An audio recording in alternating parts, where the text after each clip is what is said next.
Hello नमस्कार दोस्तों। देखिए बहुत सारे एग्जाम आने वाले हैं अगले 4 से 5 महीने के अंदर। 4 से 5 महीने में बहुत एग्जाम आएंगे, जैसे यूपी पीसीएस, बीपीएससी, आपका सैनिटरी ऑफिसर का एग्जाम, आपके लेखपाल का एग्जाम। बहुत सारे एग्जाम 4-5 महीने के अंदर आने वाले हैं। और अभी से अगर आप बहुत ही अच्छी मेहनत करते हैं तो 4-5 महीने में सारे सब्जेक्ट तैयार कर सकते हैं। और खास करके प्रीलिम्स के लिए तो आराम से जो है कोई भी एग्जाम 4-5 महीने में निकाला जा सकता है। तो अगर आपका एग्जाम जून में होने वाला है तो अगर आप अभी से लगते हैं बहुत ही अच्छी तरीके से साथ में जुड़े रहिए, तो इंडियन पॉलिटी और ज्योग्राफी 2 सेक्शन में बड़ी आसानी से कवर कर दूंगा और पूरी तरीके से इससे आने वाले सारे क्वेश्चन आप करते चले जाएंगे। करंट अफेयर भी जल्दी शुरू करने वाले हैं हम, और आपको वो भी फॉलो करना है ताकि आप करंट अफेयर में जो काफी अच्छे क्वेश्चन पूछे जाते हैं, खासकर यूपी पीसीएस में 30 से 40 क्वेश्चन के बीच में करंट अफेयर्स रहते हैं, वो भी सारे क्वेश्चन आप लोग कर ले जाएंगे। चलिए अभी स्टार्ट करते हैं हम लोग इंडियन काउंसिल एक्ट ऑफ 1861। अभी तक हम लोगों ने देखा कि 1857 में जो है यहाँ पर क्रांति होती है, और क्रांति के बाद 1858 में एक एक्ट लाया गया है जिसके द्वारा कंपनी का रूल समाप्त कर दिया गया है। और कंपनी का रूल समाप्त करने के बाद वहां पे किसका, जो वहां की रानी है उसका जो है यहाँ पे शासन स्टार्ट हो जाता है। ब्रिटेन की जो रानी, उसका शासन यहाँ पे स्टार्ट होगा, क्राउन का शासन आप कह सकते हैं कि स्टार्ट हो जाता है।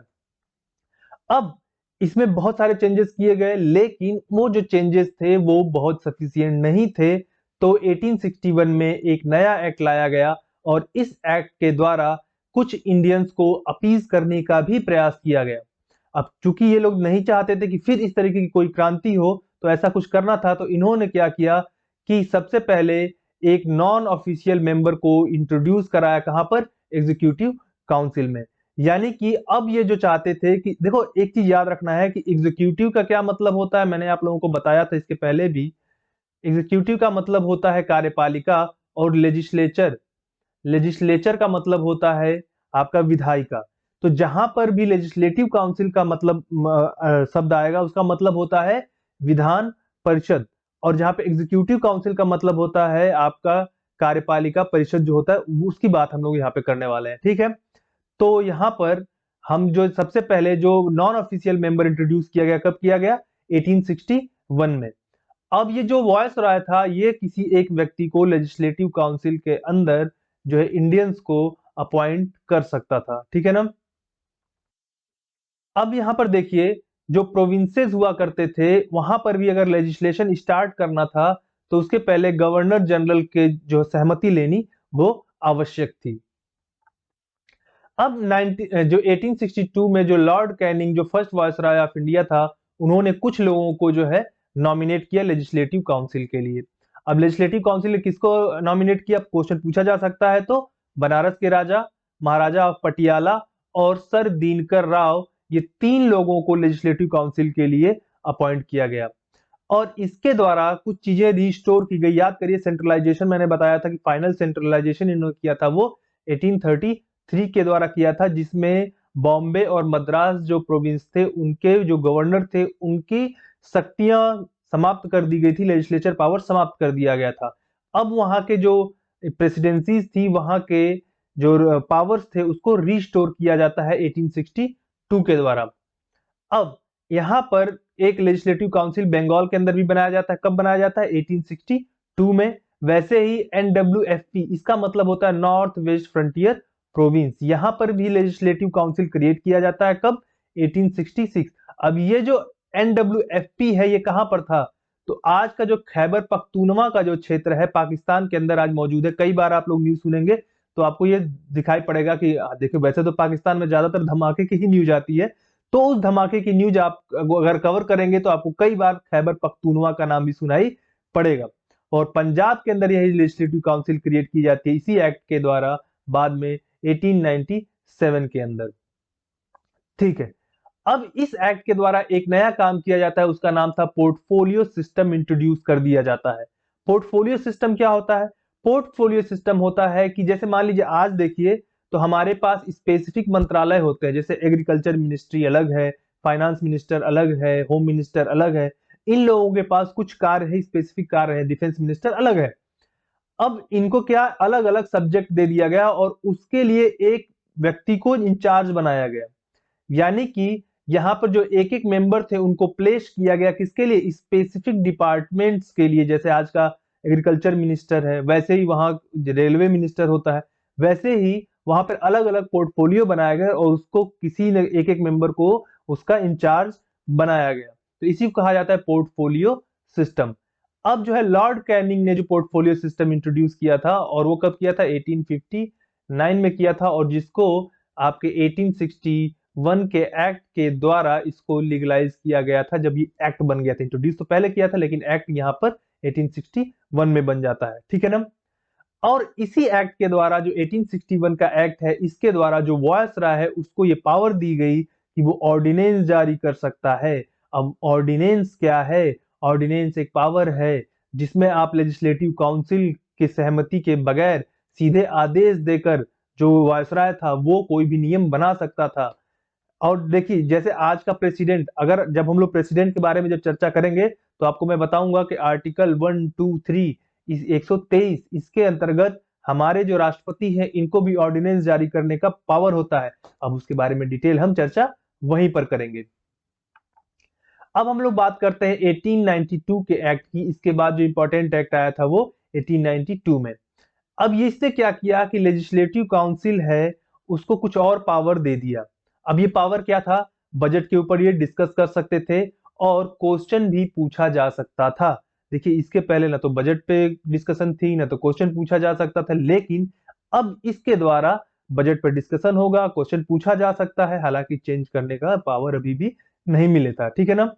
और इन्होंने क्या किया, this act also provides for the nomination of some non official member to the legislative council by viceroy. तो वॉयसराय कुछ नॉन ऑफिशियल मेंबर को क्या कर सकता था, लेजिस्लेटिव काउंसिल के लिए नॉमिनेट कर सकता था, मनोनीत कर सकता था, ठीक है ना। और किसके कहने पर, ये प्रोविंशियल लेजिस्लेटिव काउंसिल के कहने पे, यानी कि जो प्रांतों के अंदर वहां पे विधान परिषद हुआ करता था उसके द्वारा रिकमेंड अगर किया जाए, अनुशंसा दी जाए, तो वॉयसराय उनको अपॉइंट कर सकता था। इसके अलावा यहां पर इनकी जो लेजिस्लेटिव काउंसिल के जो मेंबर थे इनको अलाउ किया गया कि वो सप्लीमेंट्री क्वेश्चन पूछ सकते थे, ठीक है ना। इसके पहले ऐसा कोई भी नियम नहीं था, ठीक। अब ये जो मेंबर थे ये लोग रिजोल्यूशन लाने के का भी इनको अधिकार दिया गया कि बजट के ऊपर रिजोल्यूशन ला सकते हैं, लेकिन कुछ क्षेत्रों में इनको रिजोल्यूशन लाने की छूट नहीं दी गई, जैसे आर्म फोर्सेस, फॉरेन अफेयर्स या इंडियन स्टेट। तो आज भी अगर आप देखें तो पार्लियामेंट के अंदर रिजोल्यूशन लाया जाता है अगर कुछ नियम कानून बनाने होते हैं तो उसके लिए, या किसी और चीज पे चर्चा करना होता है तो उसके लिए। तो वैसे ही बजट के ऊपर तो ला सकते थे, लेकिन कुछ स्पेसिफिक चीजों के लिए वो रिजोल्यूशन नहीं ला सकते थे, ठीक। अब देखिए इस एक्ट के द्वारा वॉयसराय जो है एसोसिएट कर सकते थे किसी इंडियंस को एग्जीक्यूटिव काउंसिल में। देखो लेजिस्लेटिव काउंसिल अलग था और एग्जीक्यूटिव काउंसिल अलग है, ठीक है ना। तो वॉयसराय अलग अपॉइंट कर सकते थे, और ऐसे पहले जो व्यक्ति थे जिनको अपॉइंट किया गया था वो कौन था, सत्येंद्र प्रसाद सिन्हा, जो कि सबसे पहले इंडियन थे जिनको वॉयसराय एग्जीक्यूटिव काउंसिल के अंदर जो है अपॉइंट किया गया था, इनको ज्वाइन कराया गया था। बात समझ में आई। देखिए 1992 का जो एक्ट था, 1892 का एक्ट था, इसी के द्वारा पहली बार वोटिंग राइट भी मिली थी, लेकिन इतनी कोई बड़ी वोटिंग राइट नहीं दे दी गई थी कि जिसको बहुत चर्चा हो। लेकिन हाँ, अगर आपसे पूछा जाए कि पहली बार वोटिंग राइट जो है वो कब प्राप्त होती है, तो 1892 के एक्ट के द्वारा प्राप्त होती है। अब इसके बाद जो नेक्स्ट हमारा इंपॉर्टेंट एक्ट है वो है आपका मॉर्ले मिंटो रिफॉर्म, या मिंटो मॉर्ले रिफॉर्म इसको कहा जाता है। अब ये मिंटो क्या थे, ये मिंटो थे वॉयसराय, मिंटो क्या थे, वॉयसराय। और मॉर्ले जो थे वो क्या थे, सेक्रेटरी ऑफ स्टेट। मैंने आपको बताया था सेक्रेटरी ऑफ स्टेट का पोस्ट कब बनाया था, तो 1858 के एक्ट के द्वारा बनाया था, ठीक है ना। अब आप लोग कमेंट में बताइए कि इनके जो काउंसिल हुआ करती थी, वो जो सेक्रेटरी की जो काउंसिल हुआ, इंडियन काउंसिल जिसको कहा जाता था, उसमें कितने मेंबर होते थे इनको मदद करने के लिए, ठीक। चलिए अब आगे देखते हैं कि जो आपको लेजिस्लेटिव काउंसिल है इसमें जो मेंबर्स थे उसमें नॉन ऑफिशियल मेंबर्स की संख्या और बढ़ाई गई, जिनकी, और ये टोटल संख्या 16 से कितनी हो गई, 16 से 60 हो गई, ठीक है ना। और इसी तरीके से an element of election was introduce at the central legislative council. Central legislative council में इलेक्शन का इनको इंट्रोड्यूस किया गया, लेकिन अभी भी ऑफिशियल में जो मेजोरिटी हुआ करती थी उसको मेंटेन रखा गया। ऑफिशियल मेजोरिटी का मतलब ये हो गया जैसे आपके आईएएस पीसीएस ऑफिसर जो होते हैं, जो वहाँ के सिविल सर्विसेज में थे उनकी मेजोरिटी को अभी भी यहाँ पर मेंटेन किया गया था। इसके बाद जो 1909 का जो एक्ट आया था, इसके द्वारा कम्युनल रिप्रेजेंटेशन को इंट्रोड्यूस किया गया था और इसमें मुस्लिम्स के लिए अलग एक सेपरेट इलेक्टोरेट की व्यवस्था की गई थी। अब ये सेपरेट इलेक्टोरेट क्या था? देखिए, जब आजकल का नियम क्या है, जब हम लोग इलेक्शन के अंदर जाते हैं तो कोई भी एक व्यक्ति खड़ा होता है, जैसे 4-5 लोग मान लीजिए खड़े हो गए, तो उनको वोट देने का अधिकार सभी को होता है और सभी लोग वोट देकर उसको किसी एक व्यक्ति को जिता देते हैं। लेकिन सेपरेट इलेक्टोरेट का मतलब होता है पृथक निर्वाचन का मतलब ये होता है कि उसी कम्युनिटी का व्यक्ति चुनाव लड़ेगा और उसी कम्युनिटी का व्यक्ति उसको वोट दे सकता है। यानी कि Muslim member were to be elected only by the Muslim voter, यानी जो एक मुस्लिम व्यक्ति जो चुनाव लड़ रहा होगा उसको कौन इलेक्ट कर सकते? केवल मुस्लिम व्यक्ति, उसको कोई हिंदू या कोई दूसरे कम्युनिटी का, सिख, ईसाई, वो उसे वोट नहीं दे सकता था। और इसी तरीके से पहली बार ये जो सेपरेटिज्म का जो सीड था, ये इंडिया में ये लगा दिया गया और इसी वजह से कहा जाता है कि जो हमारा ये जो मिंटो है, ये फादर ऑफ कम्युनल इलेक्टोरेट इनको कहा जाता है, ठीक है ना। और कम्युनलिज्म को लीगलाइज कर दिया गया इंडिया में, किस एक्ट के द्वारा? 1909 के एक्ट के द्वारा, ठीक। और ये मिंटो मॉडल रिफॉर्म जो था, इसको एक तरीके से उन्होंने तो रिफॉर्म कहा गया, लेकिन एक्चुअली में ये रिफॉर्म नहीं था। इन्होंने किसी भी तरीके से पार्लियामेंट्री सिस्टम को यहाँ पर इंट्रोड्यूस करने का प्रयास नहीं किया है, ठीक है ना। और जो फाइनल डिसीजन था सभी मैटर्स में, वो जो एग्जीक्यूटिव के ही हाथों में अभी भी था। यहाँ लेजिस्लेचर या जो रिप्रेजेंटेटिव हुआ करते थे जनता के, उनके हाथों में अभी भी इतनी पावर नहीं थी। चलिए, इसके बाद हमें नेक्स्ट क्लास में बात करना है गवर्नमेंट ऑफ इंडिया एक्ट 1919 की। आज की क्लास में हम लोग इतना ही रखते हैं, नेक्स्ट क्लास में हम लोग इसके आगे की बात करेंगे। आज के लिए आपको जुड़ने के लिए बहुत ही बहुत धन्यवाद। लाइक, शेयर और सब्सक्राइब करना न भूलें। धन्यवाद।